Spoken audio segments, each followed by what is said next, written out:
it behooves us to really understand how the brain is wired in puberty.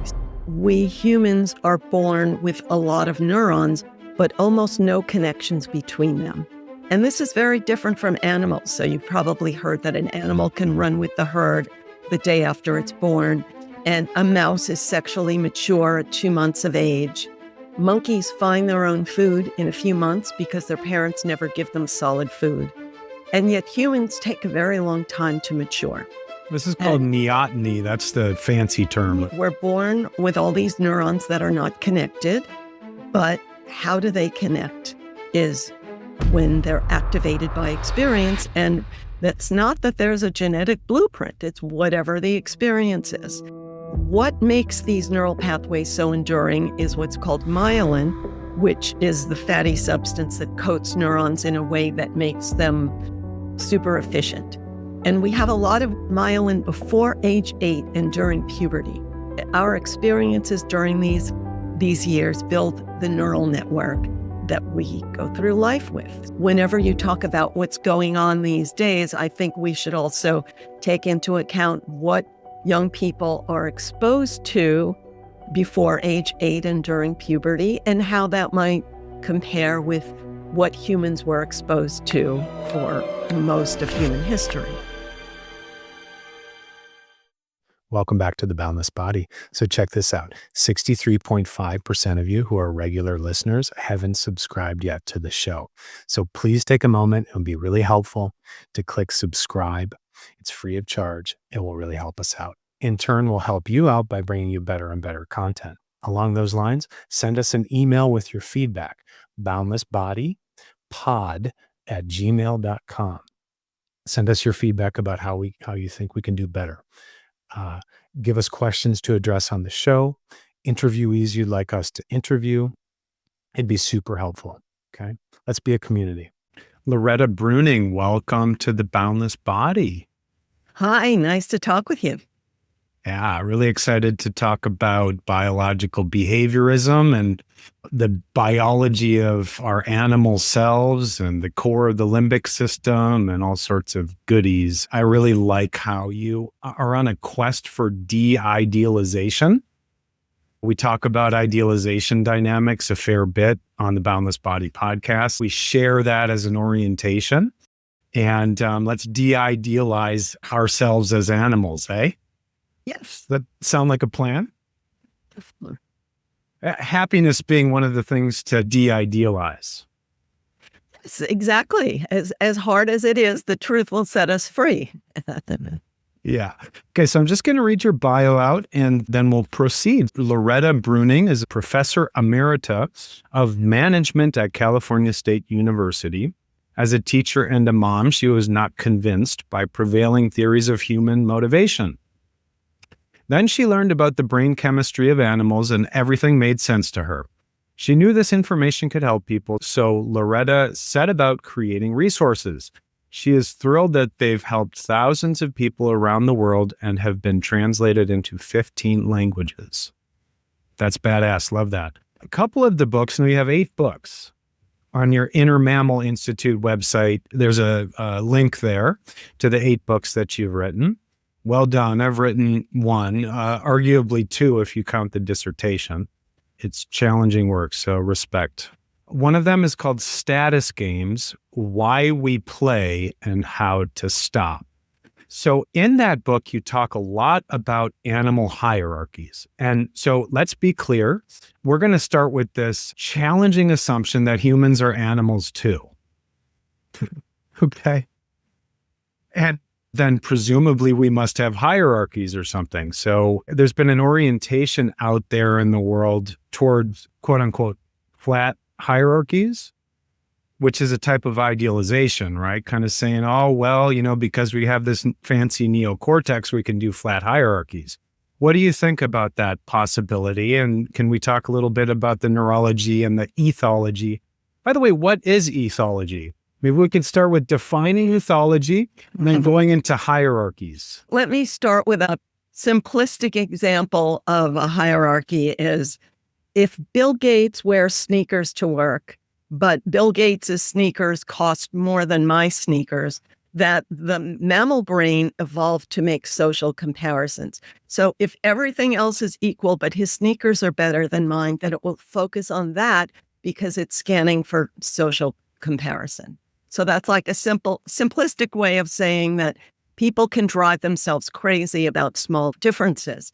So even if the hierarchy is flat, people will find something, and they will not acknowledge that the real reason for this is the brain rewards you with a good feeling when you come into the one-up position and alarms you with a bad feeling when you see yourself in the one-down position. So it's always scanning for ways to feel good, and that's why each brain projects a social hierarchy that puts itself in the one-up position. Interesting. So ethology, the way that I understand it, is the study of animal behaviors. Yeah. Yes, it's a study of animal behavior, and it's a combination historically of research in the wild and in laboratory/zoos. And laboratory research became taboo at the end of the 20th century. So a lot of that research is lost and neglected. Yet, it's hard to study animals in the wild. Maybe people should know, like when we talk about chimpanzees and monkeys, people often talk about the iconic banana. But monkeys, apes, they don't eat bananas. They are not available in their environment. And Jane Goodall provisioned is the word they use, provisioned them with bananas. And I'm not criticizing her. But after a whole year of them refusing contact with her, as soon as she gave them bananas, then they were her best friends. And so the bottom line is it's not easy to get the information. And my favorite source is David Attenborough's documentaries, because they will put a person there for like a month to get a shot of something. Now, you could say that that's anecdotal, and it is, but I think most of the research is anecdotal. So there's rewards involved with social hierarchy shifts. Yes. So the reward is serotonin. And I know this is not what anyone is saying about serotonin. Everybody's talking about dopamine. Yes.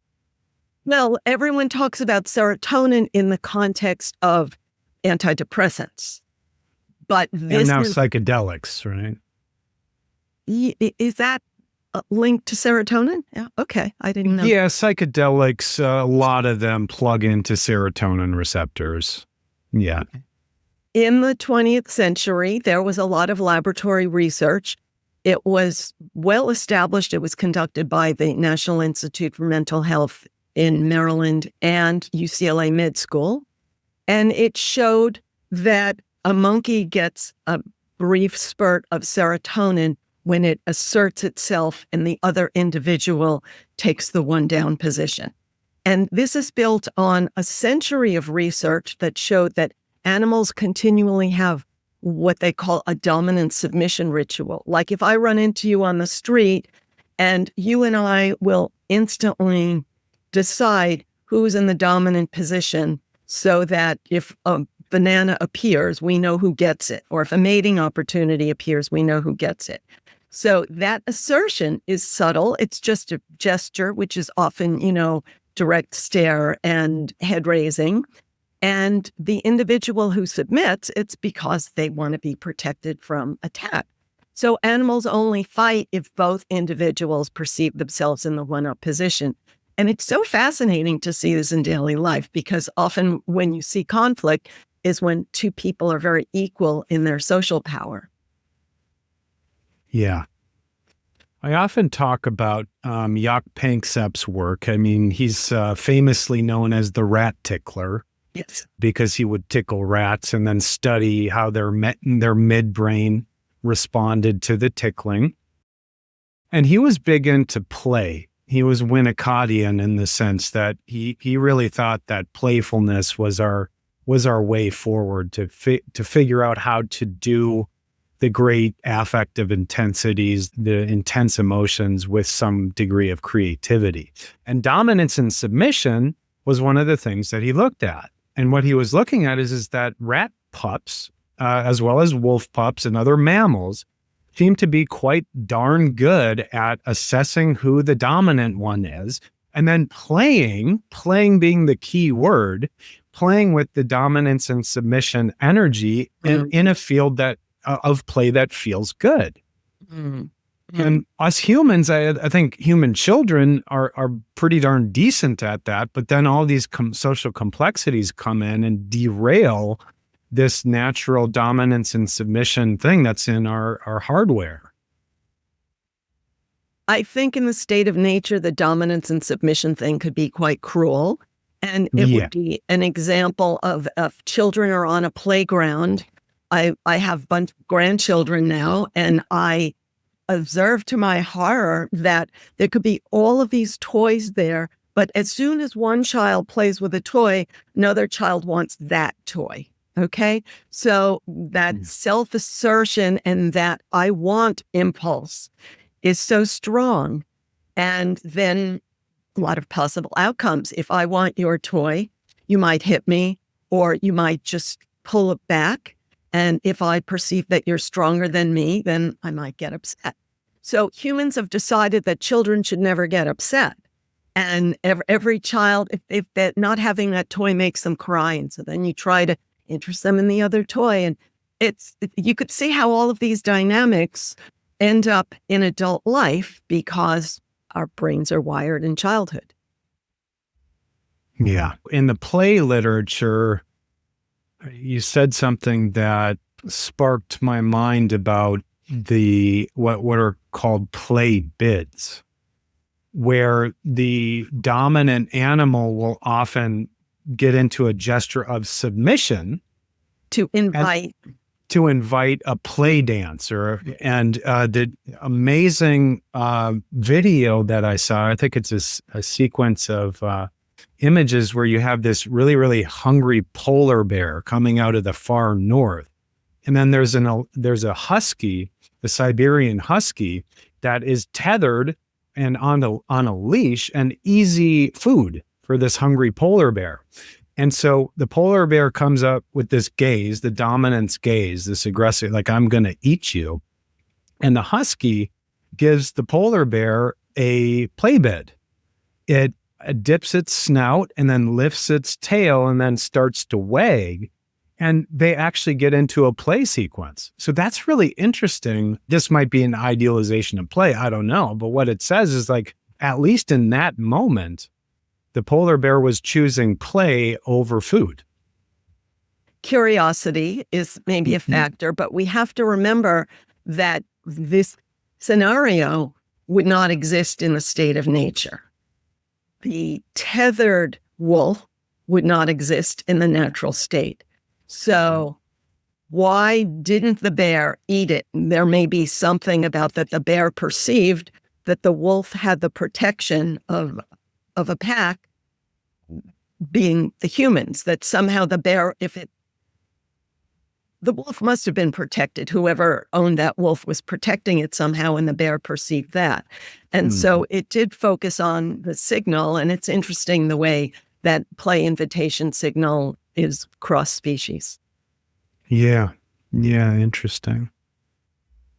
You talk a fair bit about serotonin, of course, in your book, Habits of a Happy Brain. And what I really like about your riff on happiness is that, as I mentioned before, there's a kind of de-idealizing of happiness, because it's like you ask, let's say we have a panel of 1,000 people or something like that in terms of what their ideals are in life and what is the image of a good life. You'll often hear happiness. Happiness is, that's the sign of a good life. It's a really common ideal. What's your riff on happiness? And, one of the things that you said in the book is happiness is not the default state of animals. And I really like that. Can you talk a little bit more about happiness and perhaps serotonin? Sure. If I may just clarify. So when I said that happiness is not the default state, that's mostly from my latest book, Why You're Unhappy: Biology versus Politics.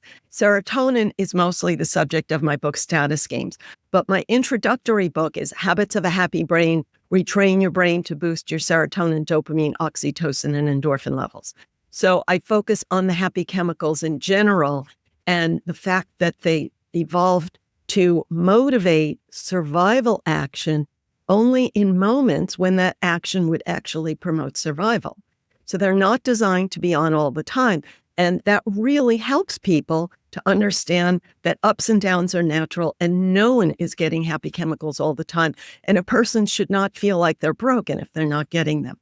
But then the other thing is that what turns on our happy chemicals is wired in youth by whatever turned them on then. And we might like to think that happiness is a state that comes from virtue. And I'm not saying that it doesn't, but that's only if you learn to manage this limbic brain that rewards you with good feelings for survival behaviors that you don't approve of. So these behaviors exist. And I suggest that if you make them the enemy and if you disavow them and you only see them in other people, that you sort of make a war with yourself. So simple example is dopamine. So yeah, even it's starting to be accepted because someone wrote a book called Dopamine, the Chemical of More. So we have this urge to get more, and people think that that's not virtuous, so they can't acknowledge it in themselves. But if we look at it this way, that dopamine evolved to motivate, it evolved to reward you with a good feeling when you meet an unmet need. And as soon as the need is met, the dopamine stops. And that's why we're always looking for something. So rather than condemning ourselves, we need to understand it. Now, what are we looking for is wired by whatever triggered your past dopamine. So in the modern world where your food needs are met, this is why we get wired at a young age for like excitement, something, because our ancestors would have been excited when they just found a fruit tree or a pond full of fish. So if it was a party or a video game when you were young, then your dopamine got wired to that. And then also technology. I'm thinking about the 2 million year old Acheulean hand axe, where, it must have been really exciting when somebody in the tribe came up with a new vector, or they came up with a new bone strategy to strike the hand axe. And then there you have a sharper edge in a lighter material. I mean, that's awesome, right? Yes. And it wasn't for virtue, and it wasn't to save the planet or anything. It was because in their mind, they linked it to, they have protein hunger, and this is going to meet my needs. Yeah, protein hunger. That's an interesting thing. I guess that's sort of controversial. You have this interesting, all this thinking about the Paleolithic era and what we eat and what we ate then and what we should be eating and so on. And I think based on some of the data, I think we ate mainly like reindeer fat or something like that. I mean, it's like we ate whatever we could, I suppose. Yes, exactly. Although I have to tell you something interesting I ran into. Gorillas are known for being vegetarian, but they found that when you eat all those leaves, that there's insects on them. So they end up getting a lot of protein from the insects. So that's another thing that's, not fully known. Yeah, in my gorilla research, I found that that gorillas actually know how to process nettles.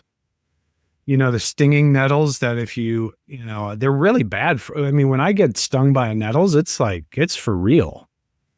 Yes. But yes. They have tons of iron in them, I believe, and they're super nutritious. And they came up, so gorillas, they can actually process the nettles in water so that they can eat it. And I just think that's so cool that, that's actually a technology that they developed. Yeah. But the interesting thing is, so why would they be so motivated to get these nettles? It must be because it meets this iron need that they have, and the brain responds when a need is met, and that wires you to then seek whatever met your needs. And that's why when young people are given nettles without the labor of processing them, they don't build the skill. Let's put it that way. That has a lot of implications. I don't know which thread to pull on out of the ball of yarn that's all tangled there. But that has a lot of implications. Like, what is there anything that comes to mind for you when you think about implications for modern society? Yeah, well, you could say that hunter-gatherers continually had to participate in chores because their parents understood that they would just starve and the civilization would fall apart if children did not learn basic skills. And today, our culture has this attitude that we just want our children to, quote unquote, be happy and, quote unquote, have fun. When you read my bio, when I said as a parent, because I tried this whole socially acceptable view of parenting on my kids, and it didn't work.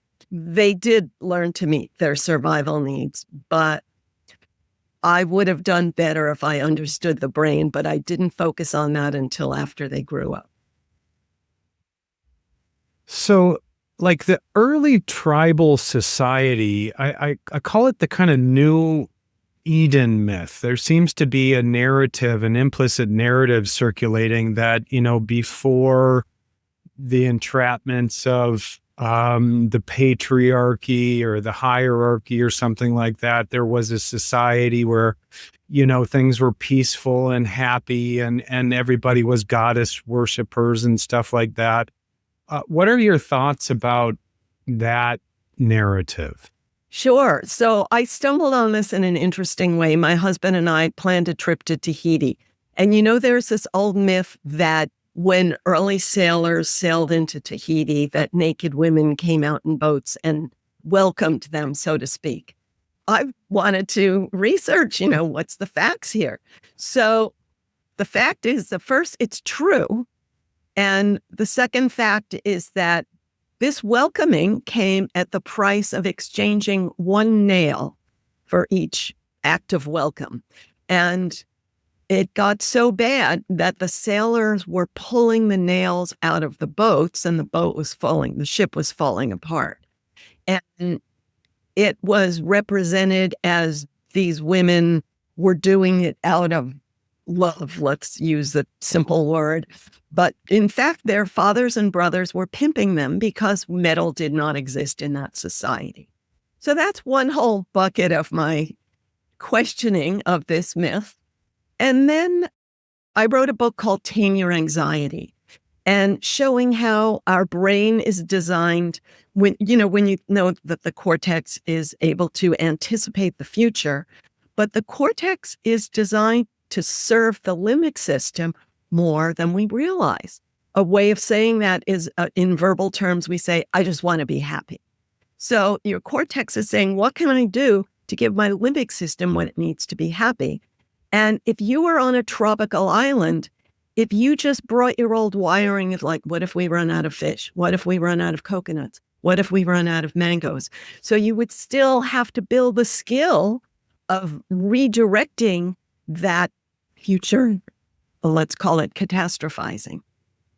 Yeah, I'm thinking about Jared Diamond's work, Guns, Germs, and Steel, and then later he wrote a book called Collapse, where he's looking at different societies and how they collapse. And one of the more striking narratives is the one about Easter Island, where you have this society that had so many riches, just was so advanced along so many lines. And then, it ended up being just a barren rock with like really nice statues. So when you actually look at the archaeology of the hunter-gatherers, you can see some pretty strong evidence that ideal doesn't really hold up. Like, for example, goddess worship, not really sure. I mean, it's kind of lost in the mists of time. I mean, we have some stone artifacts and stuff like that, but to back engineer it as, okay, it was just a peace-loving goddess, it's kind of hard, especially when you look at, for example, infanticide data. It's kind of gnarly when you look at human societies that have practiced infanticide probably since the dawn of time.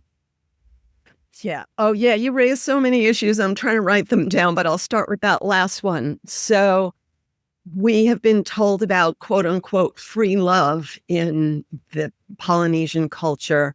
And yet there's evidence that if a child was produced from the unsanctioned couple, that it would be killed.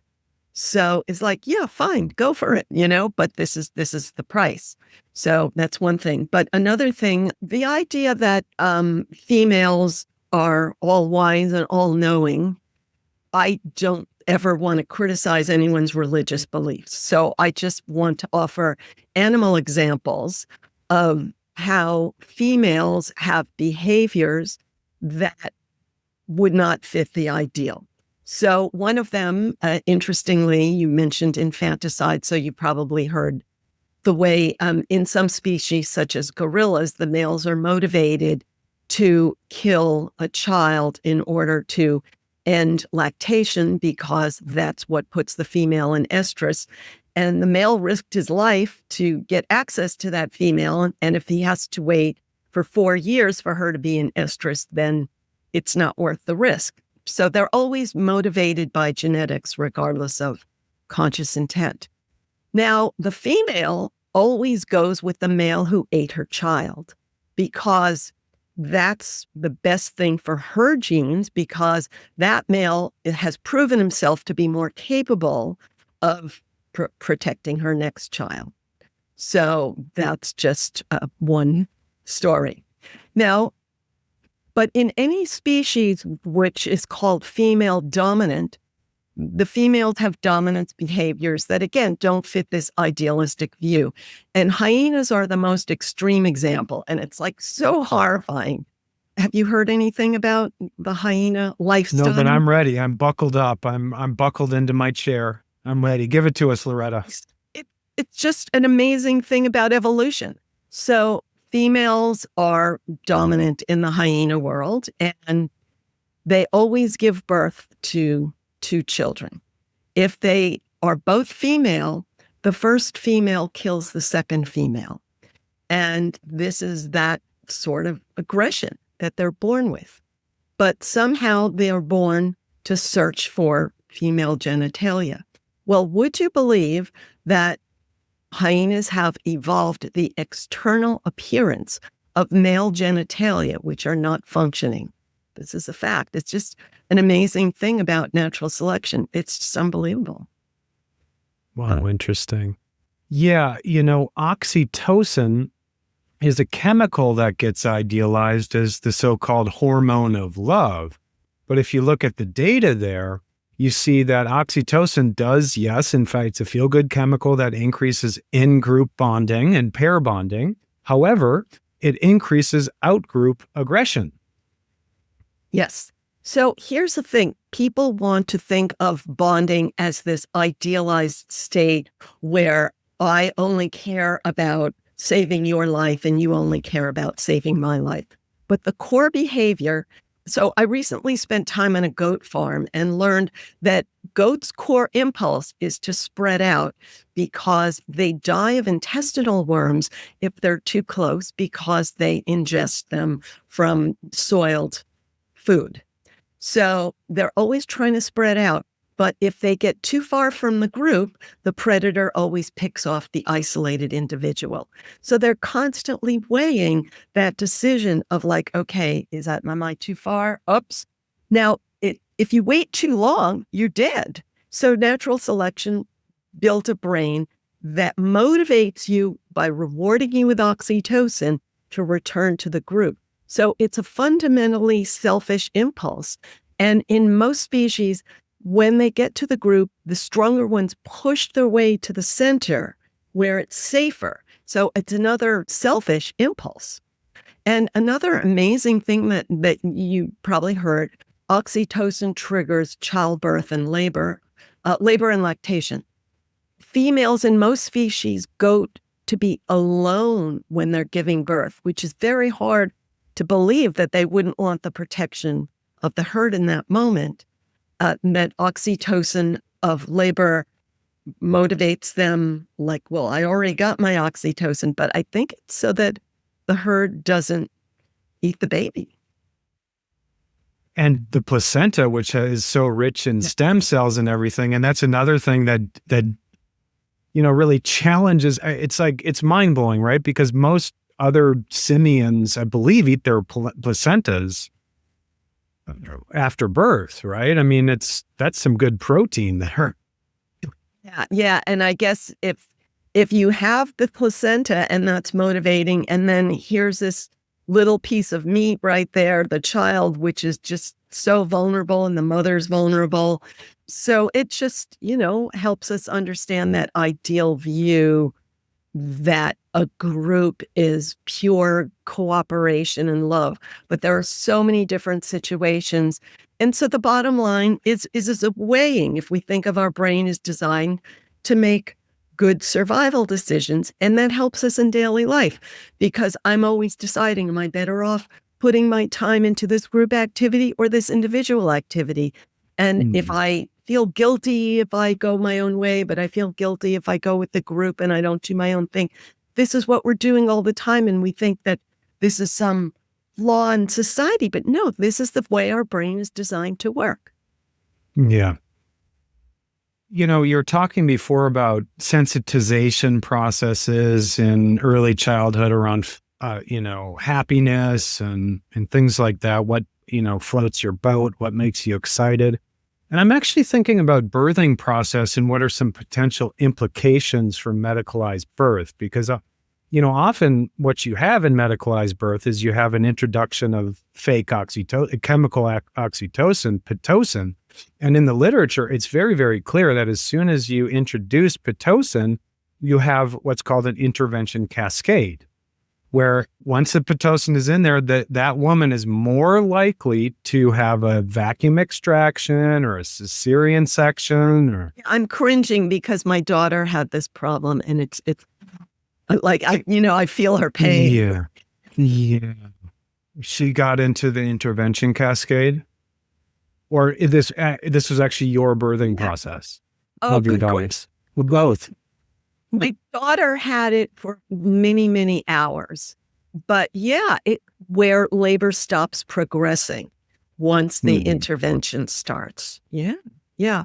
So we can apply this concept to so many of our medical interventions that it has not been adequately studied of the compound effects, because as you know, academic research is often in silos and broader effects are not known.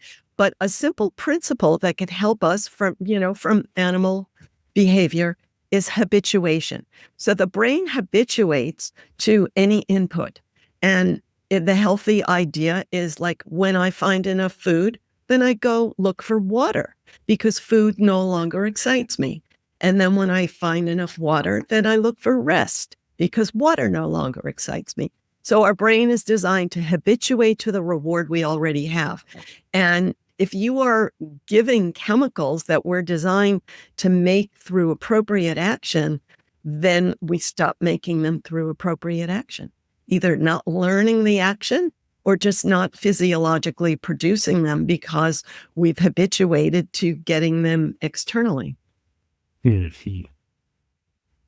Yeah, because you mentioned that in nature, there's an element of privacy, in other monkeys, other apes, where the mother goes off into the bush in a private way to go through her cycling of oxytocin and then the stress hormones. There seems to be a kind of rhythmic process in the hypothalamus, toggling from oxytocin into the stress, the catecholamine system, and kind of like a rhythmic processing. But like, it's so weird then to be put in an environment where there's fluorescent lights and lots of sound and all sorts of people hovering about and fake oxytocin being introduced. And I'm just thinking about, it's talked about in a whole distinctive silo field called pre and perinatal psychology. I think it gets over focused on, like in terms of the downstream consequences on, future pair bonding and how a person, biology is set to kind of an unnatural stress and happiness cycle. with birth trauma and stuff like that. But I'm just wondering if you have any thoughts about what some of the downstream implications of having a medicalized birth or being in a situation that's not really natural for this rhythmic fluctuation of oxytocin and stress hormones. What could be some downstream effects of that? Well, first, maybe it's not exactly on the point, but I should say that another reason that females go off alone to birth is because you have to bond on your child's smell, and the child has to bond on the mother's smell. And when other individuals are around, it confuses the smell. And that's really important because a child, like in a herd with like 200 gazelles, and they can identify the smell of their own mother. And the idealized view is it takes a village, but other mothers will not feed that child, and they will kick it if it tries to feed on that child. So the child will starve to death if it doesn't find its own mother. So it's real survival value to be isolated and to extract that smell. Another thing, just to be fair, birth defects were so common in the past that I just saw this older video that gave me a deja vu. So I traveled to a lot of third world countries, like in the 70s and 80s. And there were so many people that didn't have legs. I think it was, and like that would be beggars on the street. You don't see that today. And I think it's because births have become safer. And so we have to acknowledge that there's that, that offset. I think it's cerebral palsy. Is it when the baby loses oxygen during the birth? And I can't remember what's the cause. But hypoxia. Yeah, there were so many of these cases, like just on the streets begging in the past, like so many. You don't see that at all anymore. So I guess we have to put that in balance. Well, and then, all in the balance with, for example, endocrine disrupting chemicals. You know what I mean? So there's some really strong research about the autism epidemic and endocrine disrupting chemicals, where you have plastics seeping into the water table and then messing with testosterone and estrogen signaling during development. And that has some widespread implications, certainly for autism spectrum disorders and cerebellum development and stuff like that. But possibly, obviously, because we're dealing with hormones here, it could possibly be a biological component of the gender complexity that we see on planet Earth today. And so many social factors get centered on, and it's socially contentious and very violent. There's so much hatred. It's so struck through with animosity and opinion and stuff like that. But I think there's some decent evidence to show that, not decent evidence, is Swan. I think it's Swan's book where she is talking about sperm count. I can't remember her first name or the name of the book. Countdown is what it's called. That hermaphroditism is on the rise everywhere on planet Earth, especially in different species and stuff like that, because of the endocrine disrupting chemicals. And to me, it's a better way of understanding what's happening on planet Earth, that gender is actually, and sex is literally being changed because of the endocrine vectors that are coming in from chemicals. Yes, it could be. And we're all advised to filter our water. A high quality water filter. But I think it behooves us to really understand how the brain is wired in puberty. So let's also talk about that, and how the brain is wired by experience. And so the brain is wired by experience in puberty. We humans are born with a lot of neurons, but almost no connections between them. And this is very different from animals. So you've probably heard that an animal can run with the herd the day after it's born, and a mouse is sexually mature at 2 months of age. And monkeys find their own food in a few months because their parents never give them solid food. And yet humans take a very long time to mature. This is called neoteny. That's the fancy term, right? Yes. Yeah. And so we're born with all these neurons that are not connected, but how do they connect is when they're activated by experience. And that's not that there's a genetic blueprint. It's whatever the experience is. And what makes these neural pathways so enduring is what's called myelin, which is the fatty substance that coats neurons in a way that makes them super efficient. And we have a lot of myelin before age 8 and during puberty. So our experiences during these years build the neural network of that we go through life with. Whenever you talk about what's going on these days, I think we should also take into account what young people are exposed to before age 8 and during puberty, and how that might compare with what humans were exposed to for most of human history. That's really interesting because in psychology, we call them critical periods. And so we have these key critical periods. We have before birth, gestation.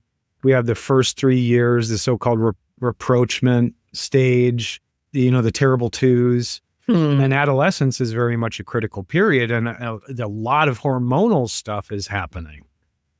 So we got to think about endocrine disrupting elements during puberty as well, because there's so much endocrine stuff happening at that time. In fact, I think there's some advice circulating out there in the literature to kind of avoid using melatonin during adolescence because it's hormonally active and, it's an endocrine related chemical, and so much is already happening on an endocrine level during puberty because it's a critical period, and what Alan Shore is talking about, he's an affective neuroscience guy, is that male sexed individuals are more sensitive at every critical stage of development.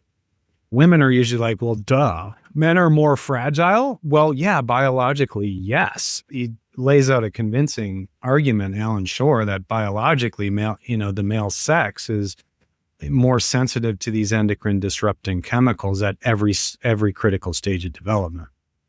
Well, isn't that because the female body is somewhat of a genetic default state, and then the male responses have to be built again by activation? And so the activation. Yeah, it probably has something to do with testosterone. I mean, we can't just pin it down to one chemical. I mean, it's just like the brain is so radically complex. This is one of my things about neuroscience, and you already spoke it, that even in neuroscience, you have these siloed fields where you have these experts like Bud Craig. He's an insula expert who's all about interoception and the felt sense of the body and stuff like that. Then you have Panksepp, the periaqueductal gray guy. And then you have the polyvagal theory guy, Stephen Porges, where safety is all about these two vagal hubs. And it's just like, come on, no.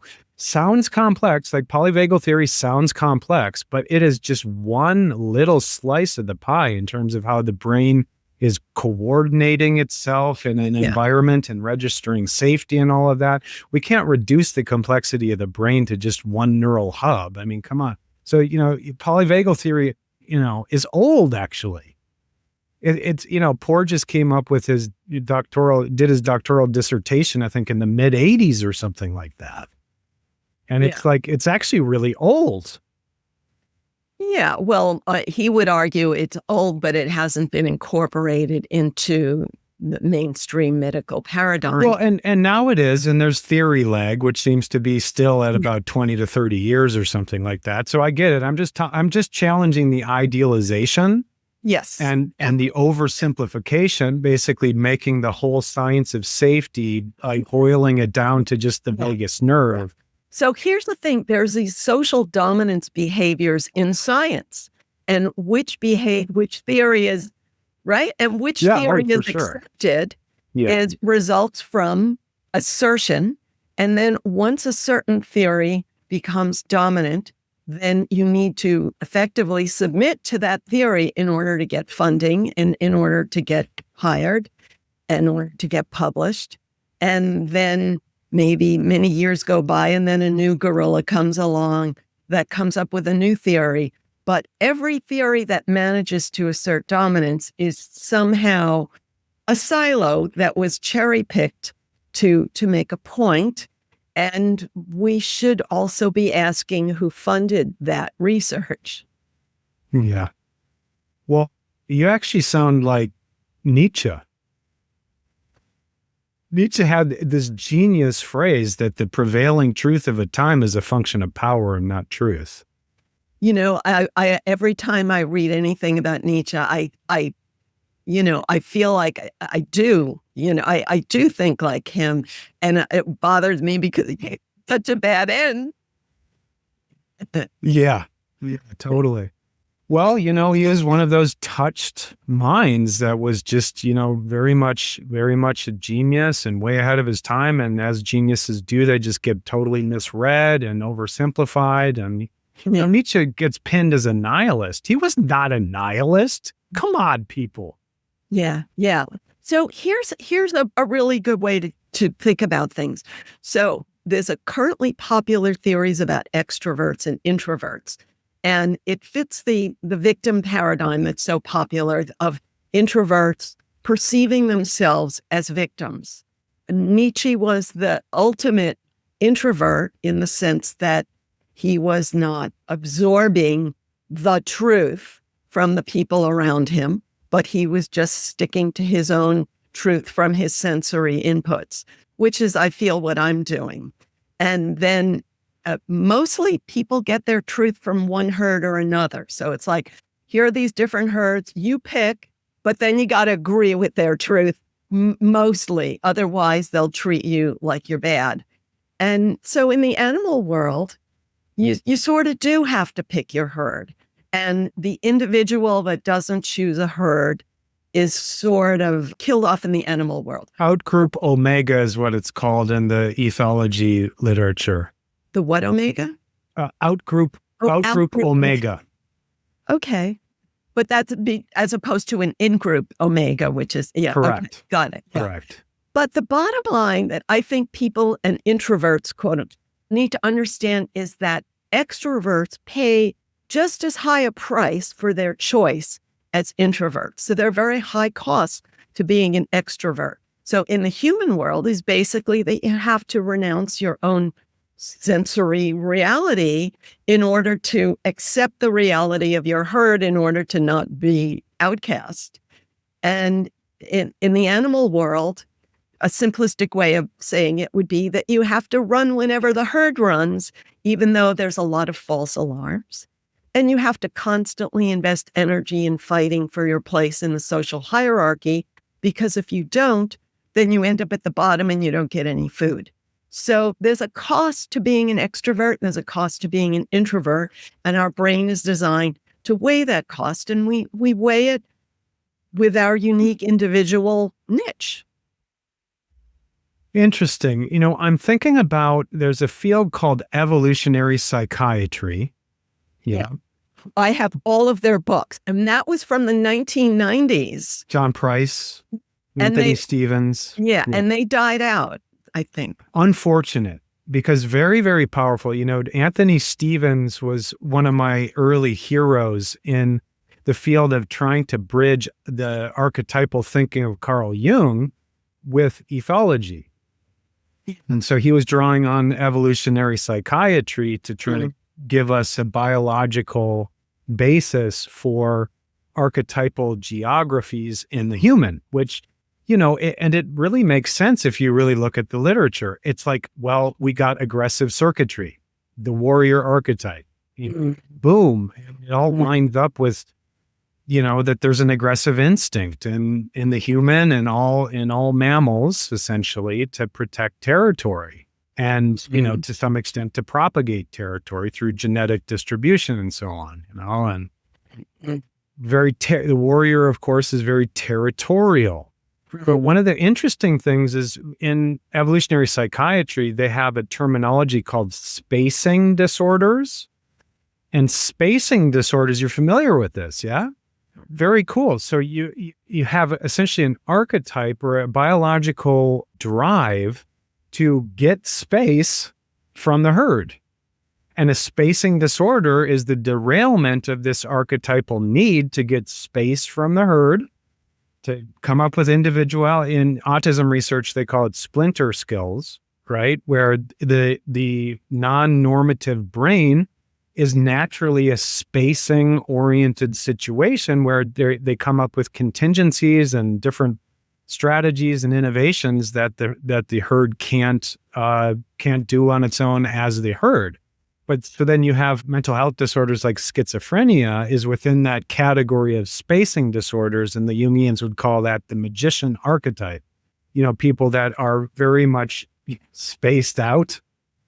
You know what I mean? Because we're talking about psychopathology, spaced out in the bad sense, where they can no longer come back to the herd because they're so deeply into this symbolic register, and they can't get their feet on the ground and come back to the herd and get in touch with consensus reality. But it actually is a function of biology, to achieve, to stay on the cutting edge, I suppose, of mutation and creative possibility and creative unfoldment. Yes, yes, yes. It's so hard to manage this aggressive impulse that we've inherited. And it's so hard to manage a brain that's wired by its own early experience. And I have made a hobby of reading the biographies that go into detail about a person's childhood. And it just blows my mind of the traumatic childhood of almost any famous person. So today people are trying to sort of quantify almost like aversive childhood experiences without understanding really the pervasiveness. And of course, I'm not saying I agree with it, but I tried, giving my kids a perfect childhood, and that does not, then they just take their alarm-seeking brain and just make alarms out of whatever, life they have. They still have an alarm system. But when you read about the childhood experiences of so many people, it's really horrific.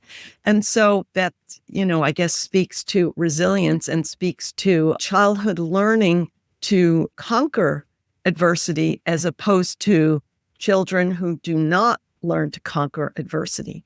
And then there's one other factor I think is important is mirror neurons, that a child could be in a rather safe situation, but the mother was traumatized and the mother is in a constant panic, and a child tends to mirror the state of their mother. And so that's another factor that should get attention.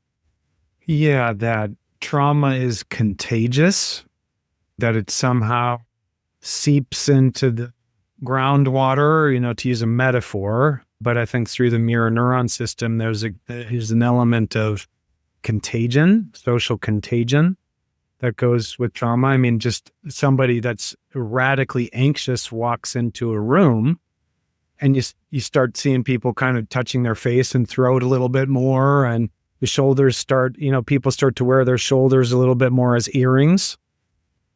You know what I mean? And it's weird. We don't really have the mechanism dialed. I mean, there's the kind of quantum people out there trying to come up with some theories about what the mechanism is for the contagion, but we really don't have a mirror neuron is a good contender, but how does the communication cross, go from one body to another? Is it just the eyes? Is it the sound? Is it both? Is it more? Is there something in physics happening that's unexplainable? If you're a child and your parent has that much power over you and you have to submit, and you don't want to do anything to anger your parent, and you learn that if I do this, it angers my parent and that hurts me, or if I do this, then that protects me from my parents' anger. And again, this is one of the many lines of research that's taboo, because if you ever suggest that there was any unhelpful behavior on the parent's part, then it's perceived that then the parent won't bring the child in for treatment. So therefore, I know that that's a theory that's been shunned. But what is the mechanism of mirror neurons? So I want to tell you an interesting story. There were some monkey studies on mirror neurons some years ago. Yeah, Rizzolatti. Giacomo Rizzolatti. Yes, exactly. Yeah. So I accidentally ended up at a conference at lunch with one of the assistants in that lab. It was to me like a young girl. She looked very young to me. And she was the one that was putting the electrode into the monkey's brain to tap just the exact circuit So that if I pick up this glass, this mug, that did you see that? And like, Yeah, I felt myself picking up my own imaginal mug. yes, exactly. And that exact neuron is triggered. So that is a very clear mechanism. And in my opinion, because of the animal rights activism around the late 1900s, that studies that were perceived to be not wanted by the animal rights people were just removed and not discussed and not taught anymore. And so people don't really learn that much about mirror neurons, and they're not incorporated into the literature because of that. Bowing to animal rights terrorism is the word. I mean, they terrorized individual researchers at UCLA and they withdrew the studies. Wow. Yeah, that's really interesting. Yeah, because you were talking before we clicked record about how humans, in a sense, project our humanity into the studies of other animals. And it's kind of like a confirmation bias. Can you give our audience that riff? I think it's really important. Sure. So there's a lot of recent studies. Everyone loves the term recent studies. That's why I always say my work is not based on recent studies, it's based on old studies. The recent studies suggest that animals are altruistic and empathetic, and they're often contrived laboratory situations where one behavior, where the animal is represented as a social justice warrior that gets upset about when someone else is deprived of equity. And that study gets a lot of attention. But all the other studies showed that the animals were very concerned about their own compensation. And all of that is ignored, and all of the attention goes to the one study that asserts that this animal was focused on the other individuals. There's a lot of like cooperation studies where if I cannot get the banana unless you and I pull on this rope together, and that's shown as example of cooperation, and that cooperation is natural.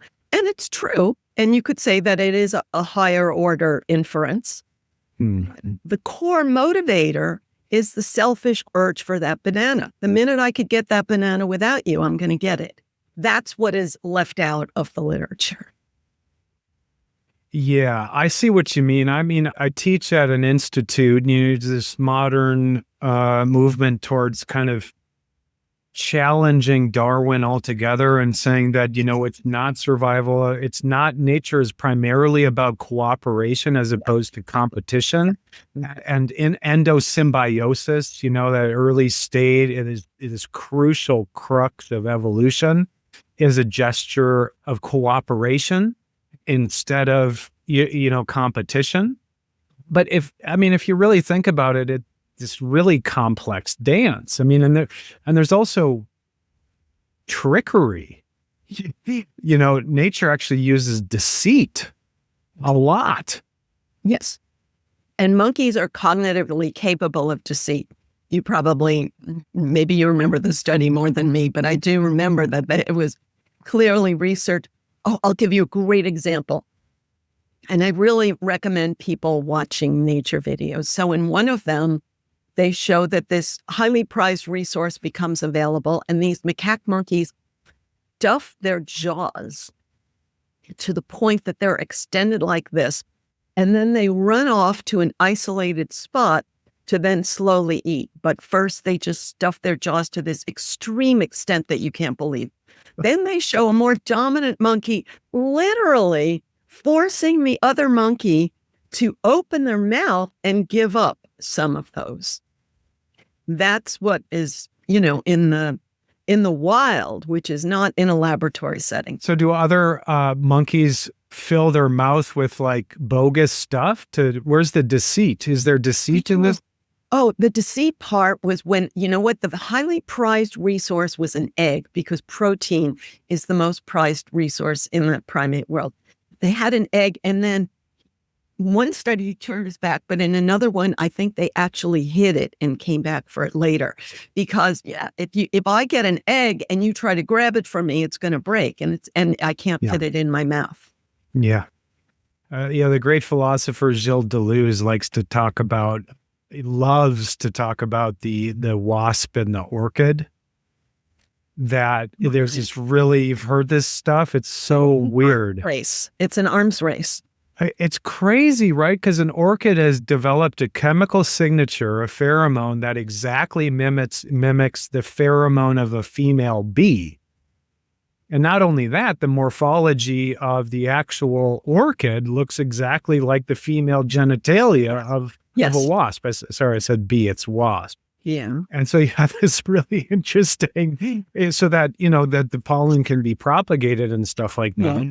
Interesting expression. Okay. So the arms race that I alluded, that's probably left out of the research these days, but what's called proboscis, whatever the extension of the insect into the orchid. So in one of them, I forgot the whole story, but if the wasp makes it longer so that they can get the pollen more easily, but then they don't bunk into they want to get the nectar, and the flower wants them to get the pollen on their face. And if their proboscis is too long, they don't get it on their face. So then the flower has to evolve a longer extension.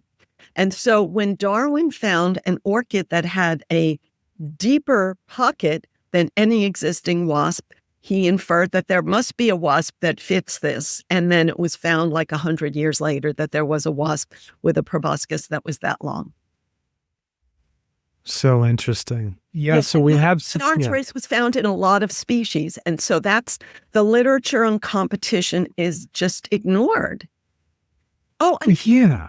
Can I give you another example? Like, please. This cliche now that trees cooperate. Maybe have you heard this one? Oh, through mycelial networks and stuff like that. Yeah. But they compete for sunlight. And so again, competition is part of it. And the whole idea that trees cooperate is getting all the attention. And the competition among plants for sunlight is like ignored now. And there's I don't know if you've heard of the strangler fig that really strangles, and then it surrounds a tree, and then the tree inside dies. So they're cooperating while the strangler fig is using the existing tree as a support. So if I only report the cooperation part and don't report that it ultimately kills the inside tree, then new students are getting a very biased view of reality. It's interesting. Yeah, because you have reductionism, siloism, moralism, moralization, and really what nature is it's a really complex dance between cooperation and competition and chance, to add another C word. Yes. You know what I mean? So, and careerism. Careerism. Yeah, for sure. I think this is really important because Jung's terminology, I think, is really useful and functional as a shorthand for what we're talking about here. He used the term shadow. Shadow is that which humans hide, repress, and deny. And so like deceit, competition, hierarchical bids, sadomasochism, infanticide, the aggressive impulses, the lusty elements. We haven't talked about lust and sex and stuff like that, but I mean, there's so much available to us here. But I guess what we're saying, or the way that I'm summarizing it and translating it into this shadow speak, is that in the research of other animals, humans are displacing their shadow by focusing on the light, the altruistic, the cooperative, the non-deceitful, And this is a classical human operation called displacement. It's stronger than projection. A lot of people out there talk about you're projecting your anger on me. I'm not an angry person. You're projecting on me. But the stronger one is called displacement. And displacement is a common operation to kind of maintain innocence by displacing the shadow somewhere other than oneself. And of course, it's often on another race or another gender or a person from a different political persuasion. But it's interesting, it's like, well, where does this stuff go? If we're studying other animals, okay, where does it get displaced? And I guess how it's getting displaced is it's actually, the aggression is just there. The deceit is just there. It's just going to keep on playing out. Where do we have a forum to actually look at other animals and be like, that's us? We do deceit. We do aggression. It's very tragic, right? This displacement dynamic. Yeah. Although then some people go to the other extreme when you say we do deceit, we do anger, and then they say we kill. And they say we kill as if everyone kills. And most of us do kill. So we have to acknowledge that there has been some success at inhibiting these behaviors. But I think we could have more success if we were honest about how it works, and not just honest about the animal core, but about how the two brains wire in youth. Well, say a little bit more about that. So each of us wires our aggression in different ways. Each of us wires our urge for the dominant position in different ways. So, for example, if two kids want the toy or the cookie, one kid punches the other kid and gets away with it and gets the cookie, and the brain says, whoa, that worked. And then they get wired to do that. Another one, somebody tells them that's not right, you need to share, and they learn healthy social skills. And then another one learns, like, I never get the cookie, and they become depressed, And so these are just some simplistic examples of how early situations involving our animal impulses is what builds the wiring of how they guide us through life. So a common way that humans do displacement is through the operation known as scapegoating. Mm-hmm. Now, what do we know from the studies of other animals about scapegoating? You have any examples from other species of scapegoating? So animals seek a group when they sense a threat. They prefer to spread out when they don't have a common enemy. And baboons are a good example of this. So baboons disperse when they look for food because then they get into fewer food fights. But the second they smell a predator, they unite. And another interesting example is lions. So people hear things about lions. So a lion can kill individually a smaller prey animal. A herd of hyenas can always steal the prey from a lion. So when lions hunt in packs, it takes a pack of lions to scare off the hyenas.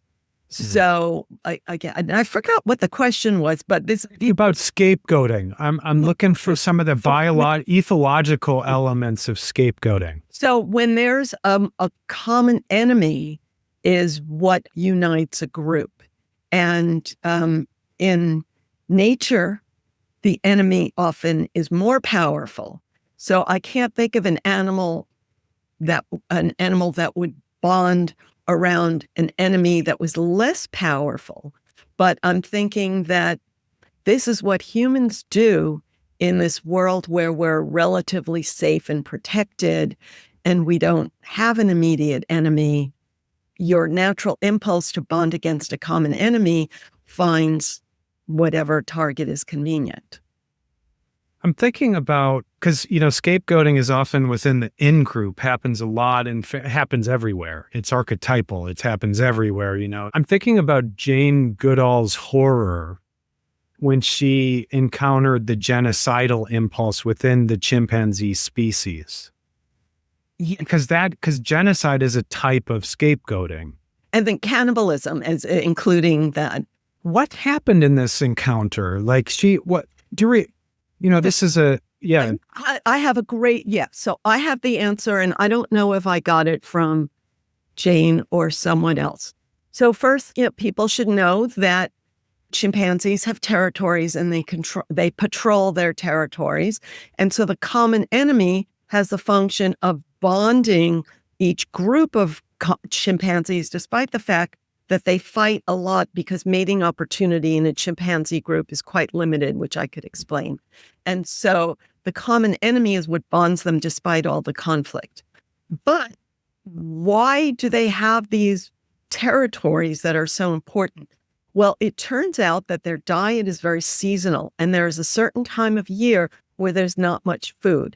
And there's a certain tree that produces during the hunger time, and that tree is very valuable. And so most of the territorial conflict is to get that tree within your territory. That's interesting. I was talking about Mariansky's book, the Durkheim book. It was just mind-blowing, and she was talking about proto-religious activity in chimpanzees, and one of the proto-religious activities centers around a territorial tree, where chimpanzees actually place cairns, like you see when you go off in the forest and hippy-dippy people, including myself sometimes, occasionally I'm hippy-dippy, I stack the rocks so that they look like almost like as a challenge to gravity or something like that. So chimpanzees will take these trees and actually put cairns there. And then they have this strange sort of whooping sounds that they make, as a collective around these trees, so that there's something proto-religious about these trees, according to Mariansky. I think they're trying to put their scent onto the tree to scare away the other group. It's like territory marking. Yeah. It's kind of like, but from the religious point of view, or proto-religion, as Durkheim was such a genius at mapping out and coming up with some biological or ethological arguments about what might have been some of the prototypes in our ancestors or cousins. And it does have to do with scapegoating, and it does have to do with the establishment of an in-group. And it does have to do with that hierarchical element, and we see that all over in religions, of course, and religious identity is built on that glue. So what's important to know is that when chimpanzees get a hold of meat, the dominant individual distributes it. And so this is, again, an extreme example of biasing and cherry picking. People want to say that there's like equity because they're distributing the meat, and that whoever catches the meat doesn't keep it. Well, whoever catches the meat doesn't keep it because the dictator of the group takes it from them and then distributes it to their allies. Okay? So this is a very selfish motivation. And the importance of their allies in these alliances is that they have behaviors called mate guarding. So mate guarding is when an estrus female is not prevent access to estrus females. Now, it's important to know why an estrus female is a scarce resource, because a chimpanzee female nurses for 4 years, and that blocks estrus. And then they're pregnant for 9 months. So a female is only available once every 5 years. And that is a very scarce resource. And if you're putting your effort into rising in the hierarchy and then no females are available while you're on top, that's death to your genes. So the female has incentive to share with as many males as possible because that triggers protective behavior for her in the future. But the males have incentive to push all the other males away, except the ones that fight on their team and have supported them in battle. And so this is the, you know, Yeah. the alpha male having their small group of retainers that they reward. And so if you catch food, I take it from you and I give it to one of my retainers. So you have incentive to become one of my retainers. Yeah, I think we're deep in the social grid, socio-biological grid, because I'm reminded of this really sophisticated, hard to understand dynamic called that the anthropologists look at called filiation and alliance. Okay, this is very, very deep in terms of human social organization. And it has to do with bloodlines, alliances, marriages, and taboos, which Mariansky talks about in detail. But essentially, you know, if we go way, way back in chimpanzee evolution and our shared ancestor and back towards that root, at some point, we changed from a male dispersal pattern to a female dispersal pattern. Okay. And a lot of this has to do with the evolution of Menzies and stuff like that. But what you have eventually over time is the cutting up of genetic material into bloodlines, and then later on alliances. But the alliances weren't just marriage alliances. There were alliances based on, you know, who's going to win the vendetta, who's going to win the war, who's going to establish the territory. Can you tell the folks out there what you know about alliance versus filiation? You said some other word, I think philopatry. Yeah. I think this is really important in terms of the carving out of bloodlines. And you said something radical before about the kidnapping of females, because it relates to alliance and filiation. Can you talk about the kidnapping of females? This is another de-idealization direction. Yeah. So, and first I want to say that there's a core paradigm here that the progress of nature progresses towards some ideal that the researcher thinks is a good thing. And so if they're assuming that going from a male something to a female something is progress, I just want to say that I don't agree with that paradigm. And so there may be some research that can be plucked to fit that paradigm. But so here's the bottom line. In many species have what's called male philopatry. So philo is love and patry is like homeland. So the idea is in every species of mammal, either the male leaves at puberty or the female leaves at puberty. So if the females leave, it's called male philopatry. Or dispersal in this other language. Dispersal. Yeah. The interesting question is... At puberty? Yes, at puberty, or really just before puberty, because the idea is to prevent inbreeding, because inbreeding would weaken a species to the point that it would disappear. But as we said before, inbreeding is very, very common in nature. Incest happens in nature quite a bit. Yes, but also nature has to find ways to reduce it, or else any species that manages to survive must find some ways to eliminate it or reduce it. And so philopatry is the ones who stay. But yeah, the ones who disperse, the question is what motivates them to leave?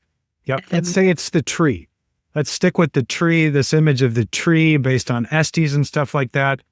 Was it the males or the females that left that territorial tree? So in chimpanzees, the males stay around the tree and the females leave.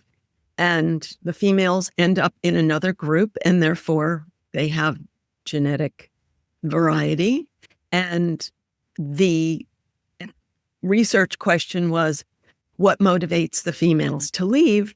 And I was suggesting that the females are kidnapped. And there's, I think, plenty of evidence for that, but no one wants to say it because it doesn't sound nice. And yet, you know, in anthropology, there's so much tradition of early tribes kidnapping females. And I know it's a ritual, but I think it's a ritual that's based on an earlier practice.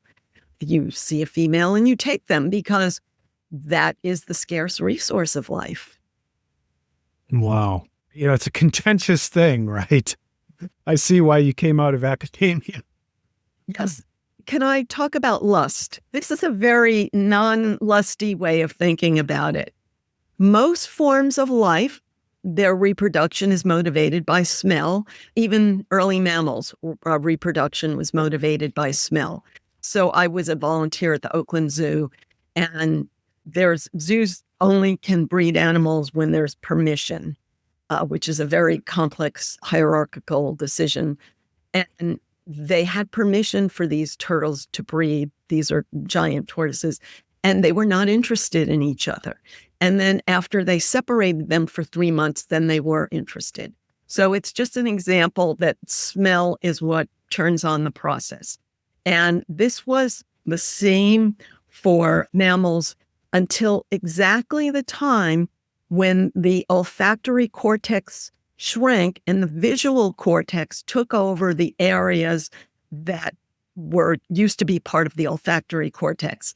And these visual areas, and it's clear that primates target visual cues to determine when a female is an estrus. I should also explain that if there's going to be a fight over an estrus female, over a female, you don't want to risk having a fight because they could get killed in these fights. You don't want to risk it unless the female is actively fertile. I knew I left something out before. That was it. So if the females are only in estrus once every 5 years and the males are not interested until that cue happens, because otherwise they'd be risking their life, and instead they invest their energy in courting other males so that they can be in the in-group during the big moment. Hey, baby. I like it. Yes. And there's a sort of deep biological homoeroticism. Let's take that, guys.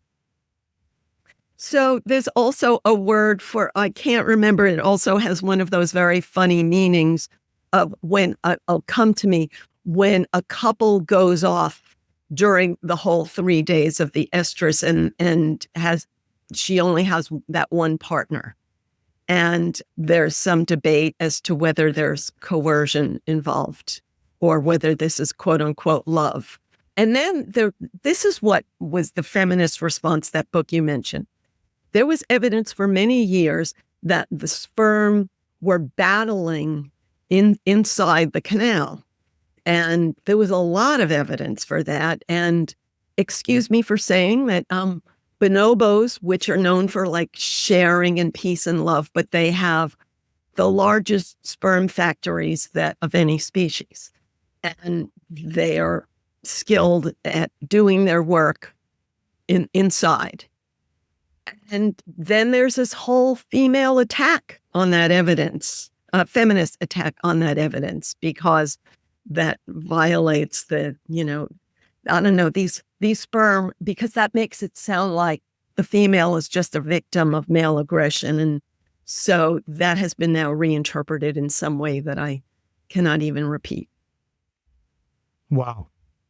Yeah, the ideologues and the ideologies and the displacement dynamics and trying to clean up our origins. When, in fact, the hunter-gatherers, there's tons of evidence that there was wars, intertribal warfare. Yes, and here's a great thing that I learned about. So when I started studying Polynesia, and you learn that there was a spread from some origin place, let's call it possibly around Malaysia, and they figured out some navigational techniques, and then they moved on by boat to this island, to this island, to this island, and ultimately covered really a colossal amount of territory. But it was individual. It's not that they were part of a kingdom. They brought a common culture with them, but they wanted to get away. It's like they wanted to get away because each young generation is at the bottom of the hierarchy and wants to establish new territory, so they're not at the bottom of the hierarchy. And now in today's world, it's harder to do that. We, covered the planet, but the bottom line is that humans covered the planet when world population was like extremely low because everybody wanted to get away from whoever was dominating the resources where they came from. Well, I love talking with you. We could just go on for another 2, 6 hours, 13 hours. That original discussion with Freud and Jung went 13 hours long. I feel like we could just keep on going and going. It's just amazing. By way of orienting to closure for now and hoping that the discussion will continue, how to bring it back home to, and so forgive us, audience, that our primary assumption is that we are, in fact, animals. Okay. So if you don't agree with that assumption, sorry, maybe there's nothing for you here. I think that's one of the contentious things. It's kind of weird, like this kind of low-key assumption that we're not. It even bled into our discussion a little bit, where we're animal researchers, you and I, but we use the word animal as if it's not us. It's so deep into language, this othering of animals. Yeah. It's like... Well, because, I think most people accept that we're animals, but they say that we should be more evolved. And that is the concept that our verbal human cortex should have better control over our limbic system and be more, whether they call it rational or compassionate, whatever.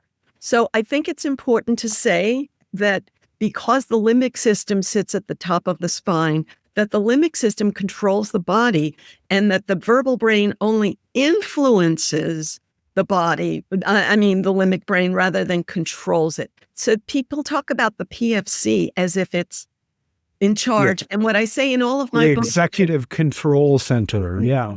All right, guys, executive control. Who should have had executive control? So what I say is that the verbal brain thinks it's the showrunner, but it's really just the narrator. It's the mansplainer and the womansplainer and the transplainer. Yes. Yeah. And it does that to get rewards, because when you have the right explanation, you get social rewards. And its job is to help you get rewards to meet your survival needs. So if you say the right thing, but that doesn't help you understand your core motivations, which I think people really need to understand so that they could feel better. But what I just say in one sentence, if you want to feel good, you have to get it from your limbic brain, because your cortex does not control the chemicals. Yeah. It brings me back to just some kind of like, well, how do we put this together in terms of, it's like an oxymoron. I was going to say realistic ideal. It's kind of like an oxymoron, but maybe it'd be better to say a biologically informed value that orient us to, yeah. So, yeah, I see what you're saying, and I struggle with that a lot. It's like, how can we feel better about all this, Yeah. So we got shadow. What do we do with this stuff? So I use the analogy of a horse and rider. And when they work together, they can beautifully and gracefully jump obstacles. But alone, the horse does not know that it has the power to jump obstacles gracefully. And the rider does not have the strength of the horse to go long distances. But when they work together, they can be Olympic equestrians. Okay, so great. And then, so in this image, the horse is the limbic system. Yep. And the rider is the neocortex. We're putting it where it should be, as a servant, or as a, like, okay, the power's in the core, folks. And we could just go on. I'd just love to talk about the cerebellum with you, but unfortunately we don't have time, because and the default mode network and stuff like that. I think we should probably leave it at that. I think there's a image of humility there, and kind of like, wait, hang on, who's the one in control? If we say that the horse rider has executive control, I've always disliked this image because it's quite capitalistic, and it's not actually what's happening biologically, as you're asserting here, that, it works in collaboration. Neocortex works in collaboration with the cerebellum. You know what I mean? And, really is a servant to the limbic system. Limbic system is where the nuclear power is. Full stop. So I think it'd be a good idea to start with humility. I think humility is a good a good place to start in terms of the relationship with the inner animal that is us, that is an ancient heritage, and there's deep power there. And we got to be humble in terms of what we're capable of, in terms of executively controlling it. And if we start with the humility, that's probably a decent place to start. Like, shit, I got a shadow. What am I going to do with that nuclear power driving the shadow to just be a little bit better person? Good place to start and a good place to stop, I guess. Yeah. And I think your image of happiness is like, happiness isn't a default state. Happiness is probably not the best ideal to go for. It's a good idea, but it's not meant to be an arrived state. That's not biologically how let's be humble in the face of our image of happiness. I think would be another. Yeah. We didn't even talk really about the threat system. So the first step is to relieve threatened feelings, so that's another whole conversation. Yeah. Just look to polyvagal theory on that one. Okay. Just playing. Okay. Oh, Loretta, it was so fun. And is there anything that you'd like to pitch to our audience about the Inner Mammal Institute and what you're up to over there? Sure, thanks. So my website is innermammalinstitute.org, innermammalinstitute.org. And I have information about all of my books, and I have lots of videos and podcasts and many other services. And I have a free 5-day Happy Chemical Jumpstart. If you put your email address at the bottom, you'll get 1 email a day for 5 days explaining the basics on each of 5 chemicals. Awesome. Thank you so much, Loretta. I hope to talk with you again sometime. Yeah, me too. Thank you for listening to the Boundless Body Podcast. Please like us, share, subscribe, and until next time, stabilize, catalyze, and thrive